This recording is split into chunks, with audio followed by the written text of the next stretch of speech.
നമസ്കാരം. മലയാളി വാർത്തയിലേക്ക് സ്വാഗതം. മൂവാറ്റുപുഴ ആസ്ഥാനമായി ജില്ല രൂപീകരിക്കുന്നത് പരിഗണിക്കുമെന്ന് മുഖ്യമന്ത്രി വി.ഡി. സതീശൻ. നിലവിൽ മൂവാറ്റുപുഴ, കോതമംഗലം, പിറവം തുടങ്ങിയ മേഖലകൾ ഉൾപ്പെടുത്തിക്കൊണ്ട് പുതിയ ജില്ല രൂപീകരിക്കണമെന്ന ആവശ്യം ശക്തമാണ്.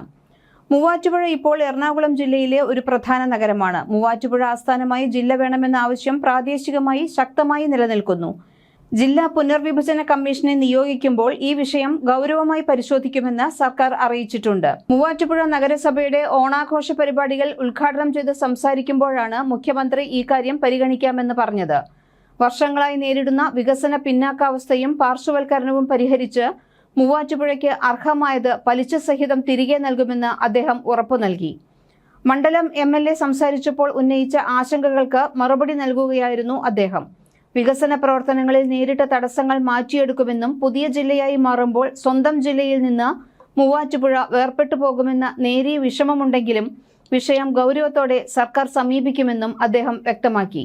ഇതിനായി നിയോജക മണ്ഡല പുനർനിർണയ കമ്മീഷനെ സർക്കാർ കൊണ്ടുവരുമെന്നും അദ്ദേഹം കൂട്ടിച്ചേർത്തു.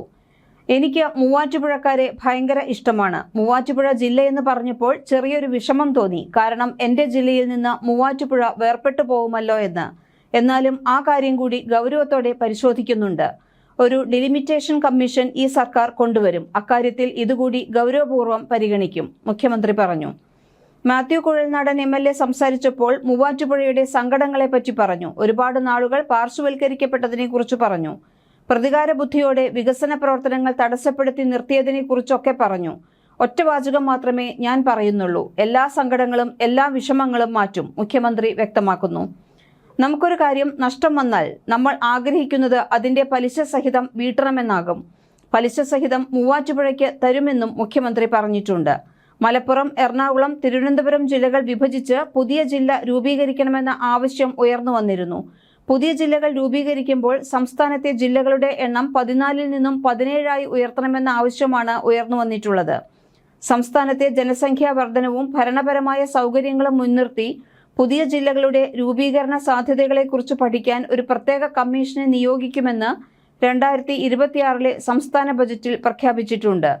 1984 കാസർഗോഡ് ജില്ല രൂപീകരിച്ചതിനു ശേഷം കഴിഞ്ഞ 40-ലധികം വർഷങ്ങളായി കേരളത്തിൽ പുതിയ ജില്ലകളൊന്നും ഉണ്ടായിട്ടില്ല. മൂവാറ്റുപുഴയ്ക്കൊപ്പം പരിഗണനയിലുള്ള മറ്റൊരു ജില്ല മലപ്പുറമാണ്. നിലവിൽ കേരളത്തിൽ ഏറ്റവും കൂടുതൽ ജനസംഖ്യയുള്ള ജില്ലയാണ് മലപ്പുറം. ഭരണസൗകര്യം മെച്ചപ്പെടുത്താൻ മലപ്പുറം ജില്ല വിഭജിച്ച് തിരൂർ, പൊന്നാനി, തിരൂരങ്ങാടി താലൂക്കുകൾ ഉൾപ്പെടുത്തി തിരൂർ ആസ്ഥാനമായി ഒരു തീരദേശ ജില്ല രൂപീകരിക്കണമെന്ന ആവശ്യം ശക്തമാണ്. പാലക്കാട്, മലപ്പുറം ജില്ലകളുടെ ചില ഭാഗങ്ങൾ കൂട്ടിച്ചേർത്ത് ഷൊർണൂർ ആസ്ഥാനമായി പുതിയ ജില്ല വേണമെന്ന ചർച്ചകളും നടക്കുന്നുണ്ട്. തിരുവനന്തപുരം ജില്ലയുടെ വികസന പിന്നാക്കാവസ്ഥ പരിഹരിക്കുന്നതിനായി നെയ്യാറ്റിൻകര, കാട്ടാക്കട താലൂക്കുകളുടെ ഭാഗങ്ങൾ ചേർത്ത് പുതിയ ജില്ല രൂപീകരിക്കണമെന്ന ആവശ്യവും ഉയർന്നിട്ടുണ്ട്. ഇത്തരം പുതിയ ജില്ലകളുടെ കാര്യത്തിൽ അന്തിമമായ തീരുമാനം ഉണ്ടാകുന്നത് രാജ്യത്ത് നടക്കാനിരിക്കുന്ന പുതിയ ജനസംഖ്യാ കണക്കെടുപ്പിന് ശേഷമായിരിക്കും. പുതിയ ജില്ലകൾ രൂപീകരിക്കുന്നത് വലിയ സാമ്പത്തിക ബാധ്യത ഉണ്ടാക്കുമെന്ന വാദങ്ങളും ഇതിനോടൊപ്പം ഉയരുന്നുണ്ട്. ന്യൂസ് ഡെസ്ക്, മലയാളി വാർത്ത.